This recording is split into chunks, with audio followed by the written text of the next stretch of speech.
Revolvers are cool and all, but I kind of wish it didn't have the cylinder in it. I kind of wish it was like chain fed. That would be awesome. And whenever I think of chain fed revolver, I always go back to that ever so beautiful Caldwell Conversion Chain Pistol from the Hunt Showdown.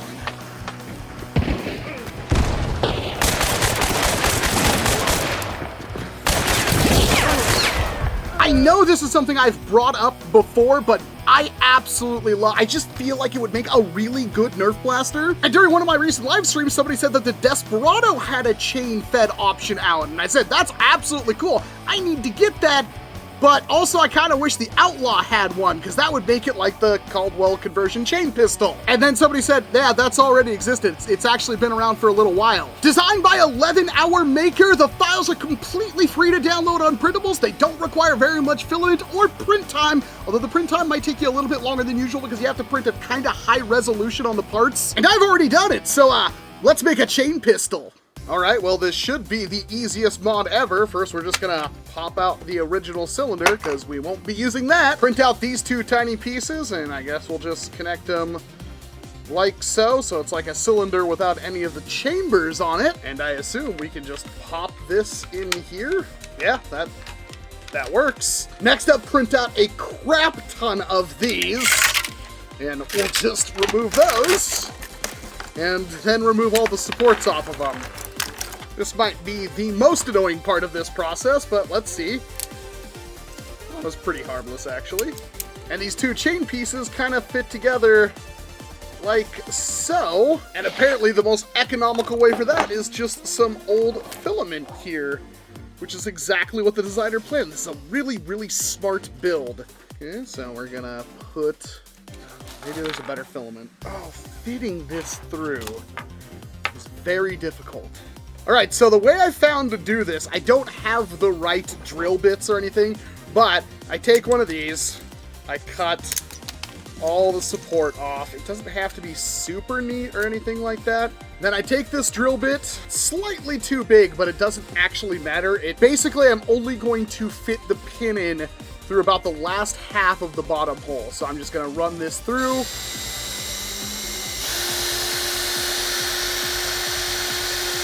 Like that, and at the very bottom, to get this started, I'm also going to run the drill in just a little bit. For the holes on the other side. Perfect. Then I'm going to take it with the chain I've already started here. I'm going to slot that in the best I can. Then I'm going to take my roll of filament here, and I'm going to run it from the bottom. And I found that to be the easiest way to start it, since the holes are a bit too tight for the filament, and it has just enough in there to grab a piece of filament, goes through. I'm going to pull it back ever so slightly. I'm going to cut it, and then push it back down. And that makes a flush pin that's not going anywhere. Now just repeat that 16 more times. Make a 17-round chain, because that's how much the Caldwell Conversion Chain Pistol holds in the game. And so that's exactly what our brave big idiot did. He just took off the supports and put the pin through the thing and redid that for over an hour, because that's what had to be done to get the Caldwell Chain Pistol working again. Oh crap, I've got to go. Have a good one. FlexiSpot is looking to take over my entire life because they've already sent over their desks and chairs that I use every day and I absolutely love. Now they've sponsored this portion of the video and sent over their new bed frame, helping completely wash out the taste of my old bed set, just not living up to the hype. Their new Japanese Joinery style bed frame is made out of solid rubber wood that is really hard and strong while not being easily damaged. Putting the entire thing together only took a few minutes, and it's designed to effortlessly slot together with minimal hardware and no tools required. My favorite part, these legs designs have a slope on them that allows you to push the bed right up against the wall. FlexiSpot also sent along their new washable rug, which hilariously I picked one that is far too big for my bedroom, so I placed it upstairs in my indoor Nerf range to help bring the whole room together and minimize minimize the bounce of darts. There's this nice thick rubber mat that slots together on the floor, then you put in these reusable Velcro pads that you can attach to the rug on top of the rubber mat, making it comfortable and non-slipping. When you need to wash it, you can just peel off the top rug layer and toss it in your washing machine. Just make sure you don't get too big of a rug for your washing machine. Their rugs do come in all shapes, sizes, and designs while being made of high-quality materials that'll last you a long time. If you want to upgrade every aspect of your life with FlexiSpot like I have, click on the link below and check out their new bed frames and rugs and use promo code Walcom S7 to get an extra $30 off on top of the deals they already have going for Memorial Day. All right, so my next question is, these have kind of a slant to them, and I'm not sure if what end goes what direction. Okay, that should be, it's the line up that it doesn't. So the issue is, and I'm not sure if this is gonna be a problem if I shorten the chain or not, but it has to perfectly kind of sit itself into the top here where it can align the barrel with the chamber.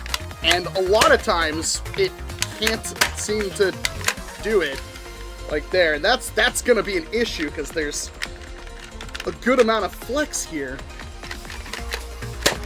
But the most important thing is it actually does work, so let's just test it out and we'll worry about the feeding issues down the line. All right, so first things first, I'm sure you're as curious as I am how the performance is after this modification. Now, normally the Outlaw hits around 130 to 150 feet per second. I assume we may take a hit to our velocity, but let's find out.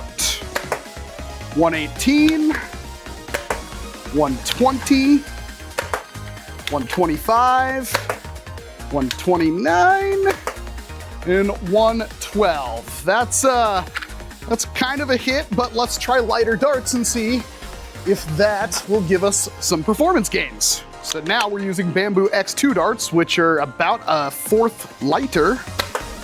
127, 117, 134, 128, 131. Yeah, that's pretty darn good. There is one more test though. Dart Zone P-Car will actually give it a little bit of a longer usable barrel, so let's see if that bumps it up. 106, duplicate 106, 103. Nah, that reduces velocity quite a bit. I don't even think this reaches all the way back to make a seal, but we'll try it anyway. Try Adventure Force Pro Darts, 98, 111, 108, duplicate 108. Yeah, unfortunately, it does take a performance hit, but we're gonna keep it on because it looks cool. All right, let's test the reliability of this thing. I did actually like oil a little bit between the hinges and moved into my hand for a while to hopefully get this to feed perfectly. I'm using Bamboo X2 darts, and I don't think the accuracy is gonna be great, but with the B-Car on here, the darts should at least go straight. So let's see what we can do. Gotta use it right. Ooh, that was pretty off.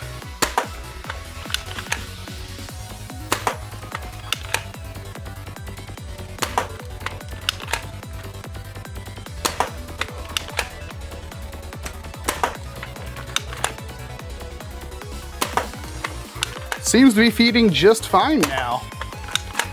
And although the velocity is a little bit lower, it is extremely predictable. I think I could do a lot better.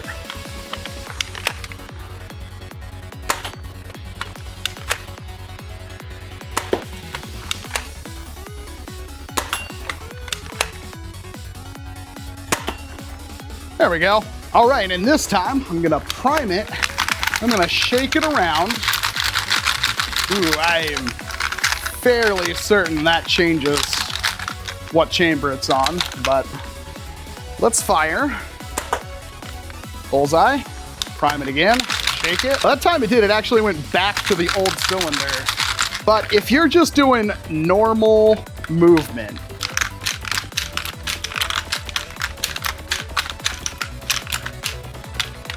you're fine. It would, I bet you it'll even fire just fine. Yep. That's That is promising. Not having any issues with feeding. Not really having any issues with it moving around.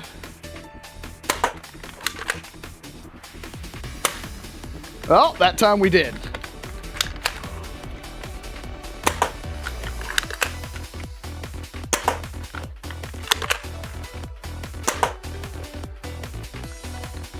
I'd say that's a winner. All right, and I'm not even gonna bother setting up the targets because I know I can't hit them, but let's just see how the actual range does.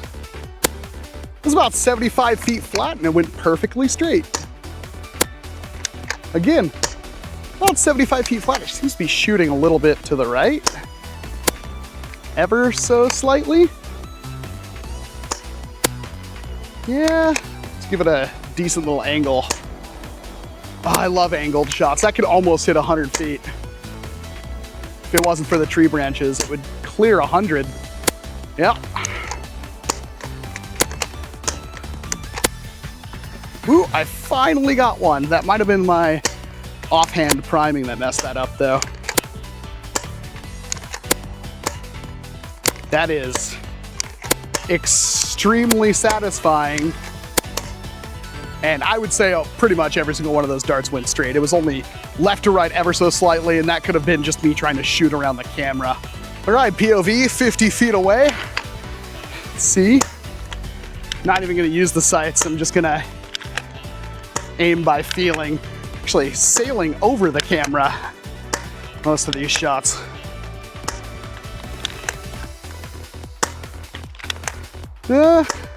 You'd definitely, ooh, skipped a chamber. You'd definitely be threatened. Hit the camera that time. There we go.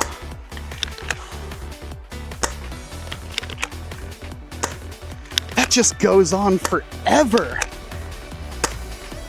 Oh, you really underestimate how many rounds 17 is. Honestly, this is a mod where actually building the chain probably takes longer than printing out all the parts for it. It's also not a permanent mod.